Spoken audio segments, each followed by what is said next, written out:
It was a quiet spring afternoon in Tracy, California, March 27, 2009, when 8-year-old Sandra Cantu vanished without a trace. What began as a routine day of play quickly spiraled into every parent's worst nightmare. As a community came together in desperate search, dark secrets slowly emerged, secrets that would lead investigators to a chilling truth and a suspect no one could have imagined. Welcome to Beyond the Fringe, where the strange and unknown come to life in the darkest corners of history. I'm your host, Johnny, and I'll be guiding you through the most bizarre and fascinating tales of oddities and curiosities that will leave you questioning reality. From forgotten medical experiments to unexplained phenomena and true crime, we'll dive headfirst into the weird and wonderful world of the unexplained. So, settle in and let's uncover the secrets that lie just beyond the edge of sanity.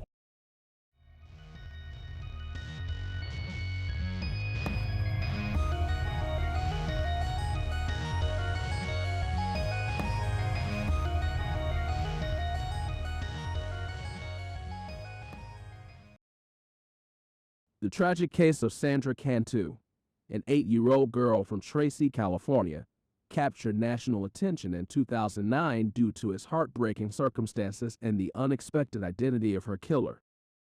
This detailed account provides a comprehensive overview of the events surrounding her disappearance, the subsequent investigation, and the aftermath. Sandra Renee Cantu was born on March 8, 2001, in Tracy, California. She resided with her mother, grandparents, and 3 older siblings at the Orchard Estates Mobile Home Park. A second-grade student at Melville S. Jacobson Elementary School, Sandra was known for her cheerful demeanor and was well-liked by peers and neighbors. On March 27, 2009, after school, Sandra, now 8 years old, played at a friend's house until approximately 4 p.m. She returned home briefly before leaving again, mentioning she was going to another friend's residence. When she failed to return for dinner, her family reported her missing to the local police at 7:53 p.m. Her mother was quoted as saying, "She would always come and check in, and I always knew which house that she was going to be playing at, always." The search for Sandra Cantu began immediately after she was reported missing on March 27, 2009.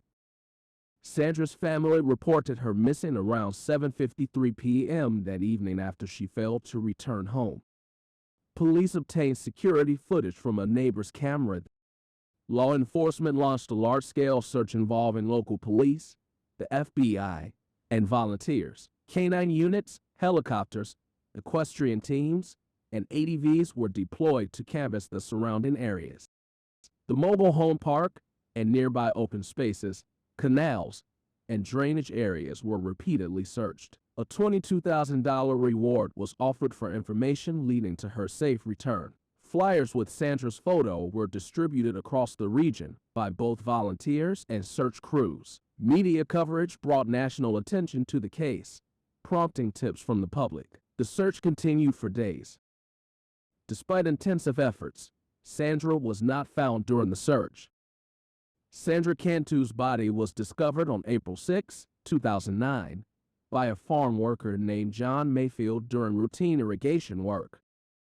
Mayfield was draining an irrigation pond on a dairy farm about 2 miles from Sandra's home. As the pond water level dropped, he noticed a black suitcase partially submerged in the water. Suspicious of its presence and weight, he pulled it from the pond and opened it.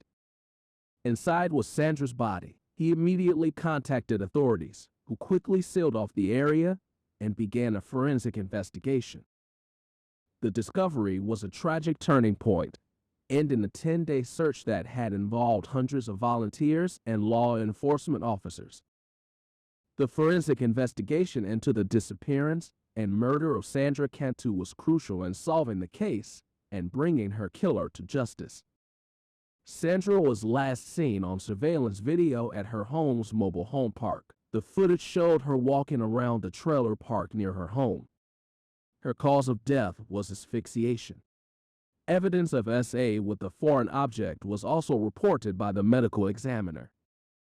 Sandra was found fully clothed but with evidence of trauma. There were signs of blunt force trauma and restraint marks. Fibers and other trace evidence, including adhesive residue, suggested she may have been bound or gagged. Bloodstains matching Sandra's DNA were found on a rolling pin and carpet inside the Clover Road Baptist Church. The rolling pin was believed to be the instrument of SA and or blunt force trauma. Melissa Huckabee had access to church, where she taught Sunday school. She was then asked to take a polygraph test, which she agreed to do. Huckabee exhibited suspicious behavior, changing her story several times during interviews, reporting her suitcase as stolen shortly after Sandra went missing, inserting herself into the investigation every chance she got. She failed a polygraph test, which, though not admissible in court, heightened suspicion. Huckabee had previously been involved in a similar incident where a young girl had been drugged with a muscle relaxant, alprazolam and Xanax. This pattern was used to support the argument of premeditation and behavioral intent. Huckabee eventually confessed to the murder in a plea deal to avoid the death penalty. She pleaded guilty to first-degree murder and kidnapping, sentenced to life imprisonment without the possibility of parole in June 2010. Thanks for joining me on this journey beyond the fringe. If you like this video, be sure to like, comment, and subscribe for more content that pushes the boundaries. See you in the next one.